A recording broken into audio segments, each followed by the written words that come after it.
And as per usual, hope you guys are all doing well, enjoying your day so far. Thanks to the Doc, the man himself who keeps this channel alive with a lot of clips out there, actually over the past few days talking yet again about the Twitch and YouTube situation. One thing that I thought was very interesting, actually comparing the Twitch platform to the YouTube platform, and in doing so, making a lot of very accurate remarks, which I do know the future of YouTube, especially so far throughout big events, has been the place to be. When it goes for consistent streaming numbers, Twitch still dominates that field, with YouTube slowly catching on and certainly growing in those numbers as well. A lot of figures out there do see YouTube as the future.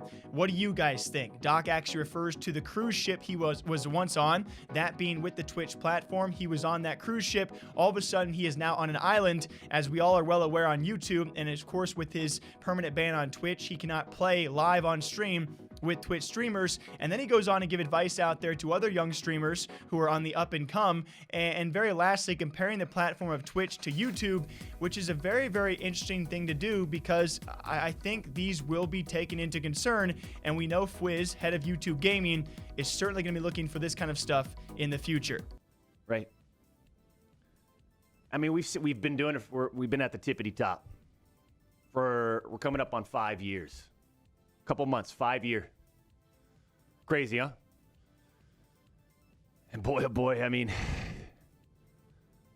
we've seen all the trends. They come and go. Boom, boom, boom, boom, boom, boom, boom, boom. But there's just so much content out there. And, you know, we were presented with a challenge this year where it makes it even more difficult, you know?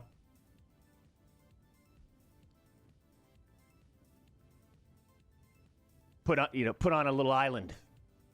We were on a cruise ship.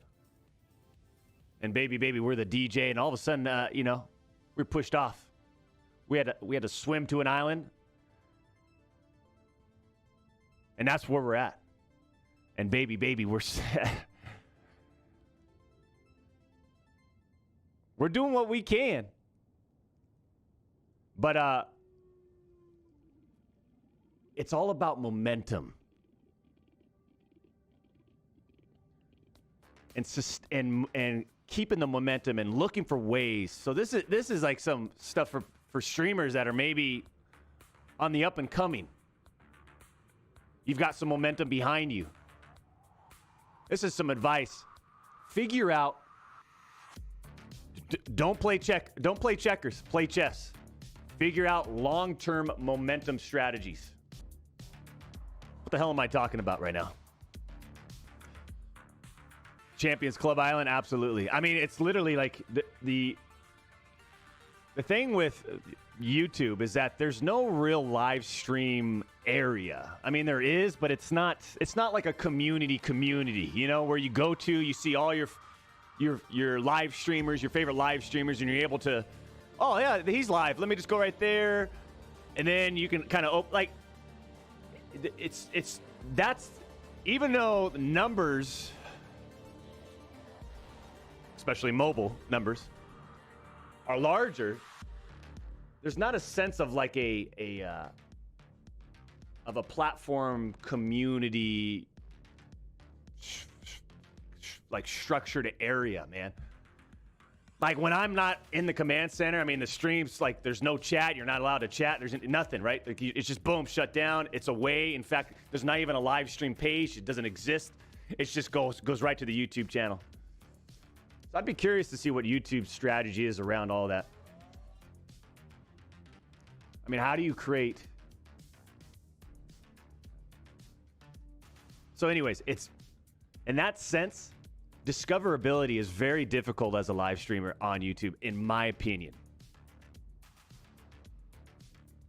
Right?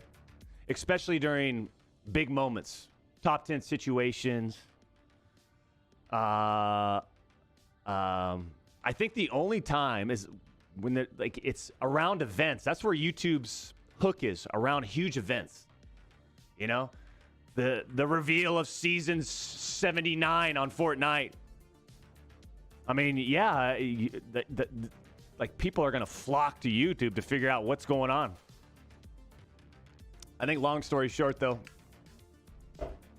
Champions Club, I don't think there's a lot of people that can do what we do inside of the arena and still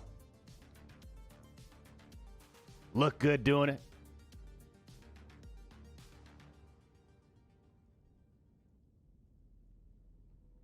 And we are still looking good doing it. And I thought that was really, really interesting. I love when he talks about Twitch versus YouTube because I love picking your guys' brains about this as well. At least when it comes to me, you guys can leave a comment down below if there's any points that he made that piqued your interest. For me, it was the more so community vibe, right? We all know Twitch has a very diehard and niche community, but also when you go to Twitch, of course, on the homepage, you see just about every streamer. You got recommended channels, suggested channels, you got channels you already follow, you got the homepage, and all of these different tabs. When I go to YouTube, you don't see that kind of layout, so I do think he makes a great point about having some sort of hub or community page. If you go to YouTube or YouTube Gaming, and I do apologize if they already have this, but I haven't I guess been using YouTube correctly, where you can go and see everyone who's live or suggested and that kind of thing. Certainly, besides the big events, YouTube has a lot of catching up and implementations to take on. There are definitely some great benefits to YouTube streams. I know for myself personally, I love rewinding it.